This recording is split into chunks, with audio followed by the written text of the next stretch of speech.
Assalamualaikum, salam sehat semua. Perkenalkan kami dari mahasiswa PPG Prajabatan kelompok 4 yang terdiri dari Nur Afia Rizkiani, Nur Halimah, Nur Madwi, Oktaviani, dan One Sukawati. Pada video kali ini kami akan membahas tentang tanggapan terhadap kasus di ruang kelas pada mata kuliah pemahaman peserta didik dan pembelajarannya. Selanjutnya kita masuk pada kasus 1 ya. Kasus 1. Bayangkan jika Anda adalah seorang guru matematika di kelas 6.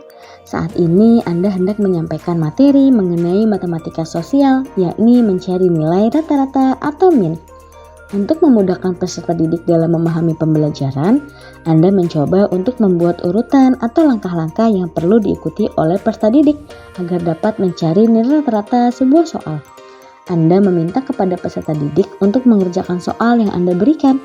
Hasilnya, peserta didik mampu mengerjakan dengan benar sesuai dengan langkah yang telah Anda siapkan. Beberapa saat kemudian, Anda meminta kepada peserta didik untuk mengulangi soal yang sama tanpa melihat urutan pengerjaan soal, dan peserta didik mampu mengerjakannya dengan benar. Menurut Anda, apa yang membuat peserta didik mampu mengerjakan soal dengan baik pada percobaan kedua, atau tanpa melihat urutan atau langkah pengerjaan soal? Dan sebagai seorang calon guru, dalam kegiatan belajar yang seperti apa metode di atas dapat diterapkan? Elaborasi jawaban Anda dengan menyertakan teori yang berkaitan. Kemampuan peserta didik untuk mengerjakan soal dengan baik pada percobaan kedua tanpa melihat urutan atau langkah-langkah pengerjaan soal mungkin disebabkan oleh proses pemahaman yang lebih mendalam terhadap konsep rata-rata. Beberapa faktor yang dapat menjelaskan ini adalah 1. Pemahaman konsep. Pada percobaan pertama, peserta didik mengikuti langkah-langkah yang telah diajarkan, yang dapat membantu mereka memahami konsep rata-rata dengan lebih baik. Ketika mereka mengulangi soal tanpa petunjuk, mereka sudah memiliki pemahaman yang lebih kuat tentang konsep tersebut. 2. Praktik. Dalam pembelajaran matematika, praktik sangat penting. Melalui langkah-langkah yang mereka pelajari pada percobaan pertama, peserta didik telah berlatih dalam mencari nilai rata-rata beberapa kali. Ini membantu mereka membangun kepercayaan diri dan keterampilan dalam mengerjakan jenis soal tersebut. Di faktor yang ketiga, yaitu ada pengembangan intuisi. Dengan mengikuti langkah-langkah, peserta didik mampu mengembangkan intuisinya tentang bagaimana mencari nilai rata-rata atau mean. Ini menunjukkan bahwa mereka mungkin dapat mengidentifikasi pola atau hubungan antara data yang lebih baik tanpa perlu mengikuti langkah-langkah secara harfiah. Di faktor yang keempat, ada memahami konsep secara holistik.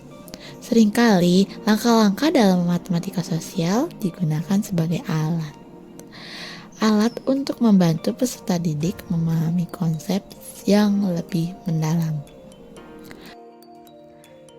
Nah, teman-teman semua, pada kasus 1 tadi dapat disimpulkan bahwa metode pembelajaran yang diterapkan termasuk ke dalam pembelajaran berbasis konsep atau pembelajaran berbasis pemahaman.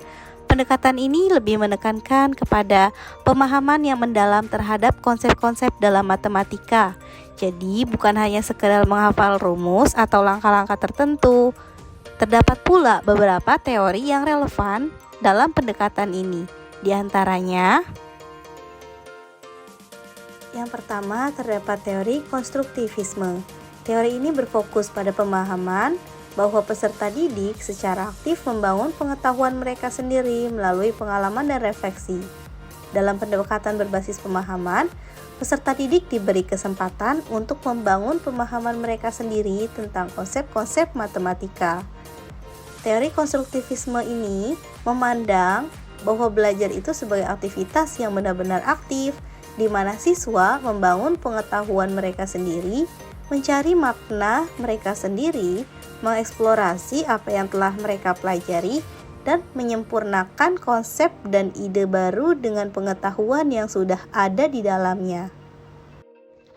Teori belajar yang relevan dengan kasus 1 selanjutnya yaitu pembelajaran berbasis masalah. Metode ini menekankan penggunaan masalah atau situasi nyata untuk membantu peserta didik memahami konsep matematika. Dalam hal ini, mencari rata-rata dari data nyata dapat dijadikan suatu masalah yang harus dipecahkan, dan langkah-langkah digunakan sebagai panduan awal untuk pemahaman. Yang ketiga, pembelajaran aktif. Peserta didik terlibat secara aktif dalam proses pembelajaran mereka. Mereka berlatih, berdiskusi, dan mencari solusi sendiri. Ini membantu mereka memahami konsep dengan lebih baik dan menerapkannya dalam berbagai konteks. Selanjutnya, kesimpulan. Pada kasus tersebut menggambarkan bahwa sang guru mengajarkan dengan cara mengembangkan konsep dasar dari pemahaman peserta didik. Pembelajaran berbasis konsep atau pembelajaran berbasis pemahaman ini menekankan peserta didik untuk memahami konsep dari suatu materi yang diajarkan. Jadi bukan hanya menghafal rumus atau langkah-langkah pada kegiatan belajar matematika ya.